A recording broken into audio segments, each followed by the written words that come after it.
This is every film from the last 3 years, with a real audience behind it, that you can stream on Netflix in the United States today.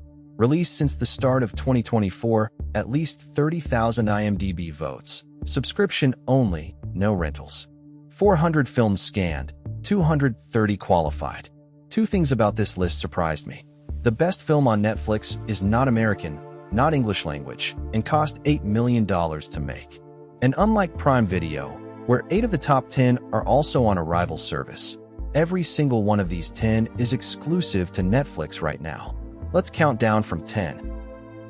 Number 10, Wake Up Dead Man, a Knives Out mystery. Rian Johnson's third, Daniel Craig as Benoit Blanc investigating a death in a parish, with Josh O'Connor and Glenn Close. An 80 on Metacritic and a 7.3 from 232,000 voters. And the number that frames this entire list, it cost $210 million.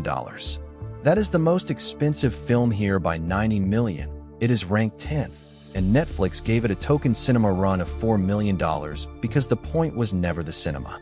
Hold that number. Number 9, Nuremberg.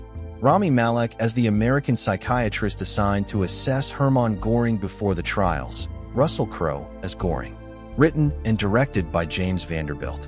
A 7.4 from 84,000 people and 72% from critics. The lowest critic score in this 10, and the audience rates it a full class above that. $11.8 million of budget, $37 million worldwide. It is a two-hander about whether evil is explicable, and Crowe is extraordinary in it.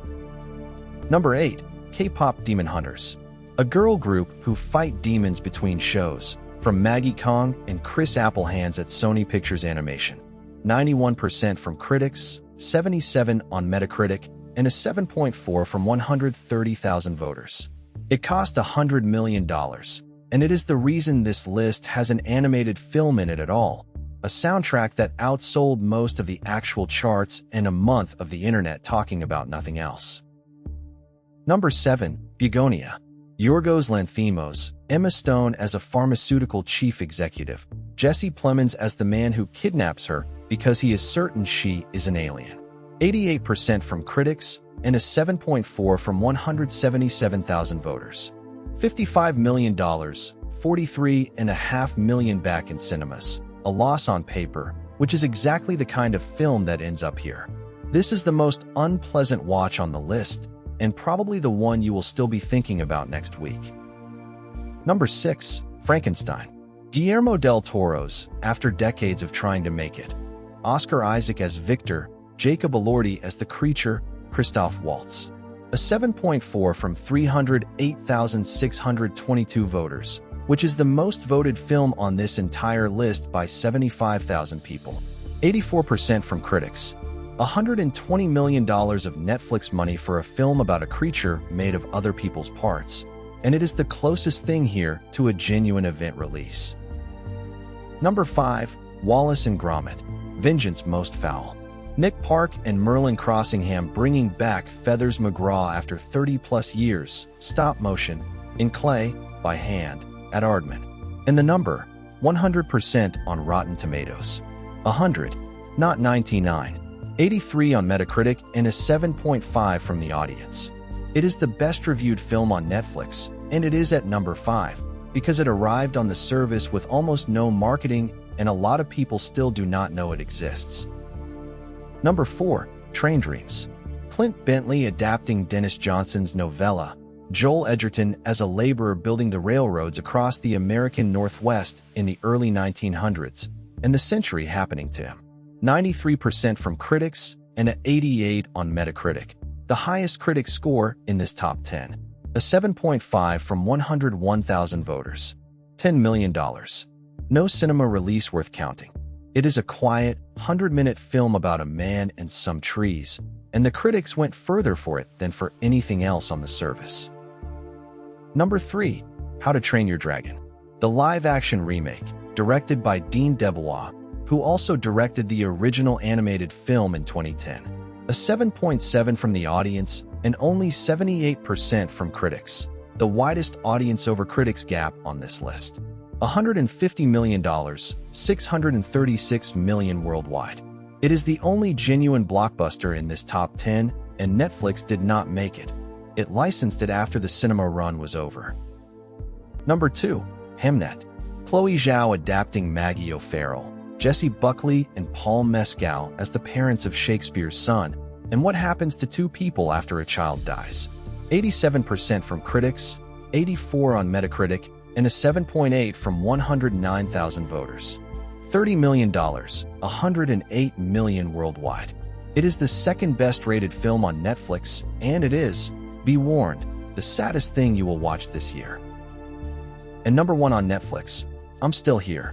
Walter Salles, in Brazil, in 1971. Fernanda Torres as Eunice Paiva, whose husband is taken from their house by the military dictatorship and never comes back, and the 25 years she spends refusing to let the country pretend it did not happen. Fernanda Montenegro, her real-life mother, plays her in old age. An 8.2 from 144,000 voters and an 85 on Metacritic. $8 million to make. $36 million worldwide. The best-rated film on Netflix in the United States is a Portuguese-language Brazilian drama that cost less than 4% of what the film at number 10 cost. And if you have been scrolling past it because of the subtitles, this is the one to stop on. All 10 together, and 3 things fall out of it. First, Netflix has the deepest catalog by a distance. 68 films from the last 3 years qualify for this list on Netflix, against 45 on Prime Video, 43 on Hulu, and 42 on HBO Max. Second, 10 of these 10 are exclusive to Netflix today. On Prime Video, 8 of the top 10 are also somewhere else.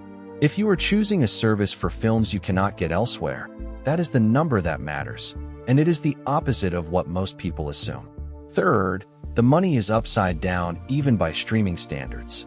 These 10 cost $695 million between them. The most expensive, $210 million, is 10th. The cheapest, at $8 million, is first.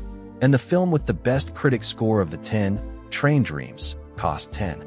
2 of the top 3 were not made in America, and the average Metacritic down this list is 77. 3 that just missed. 28 years later, The Bone Temple at 7.3, Danny Boyle's sequel with a 91% critic score. Relay at 7.0, Riz Ahmed and Lily James in a corporate thriller almost nobody saw. And Hitman at 6.8, 95% from critics and a 6.8 from the audience, a 27-point gap, which is the widest on the whole service. One warning that matters more than usual here. This was checked today, and Netflix's licensed films can leave with a month's notice. Netflix, Prime, HBO Max, or Hulu. If you could keep exactly one, which is it? Tell me in the comments. I read them. And if this helped you find something worth watching tonight, a like and a subscribe genuinely help the channel. Thank you so much for watching.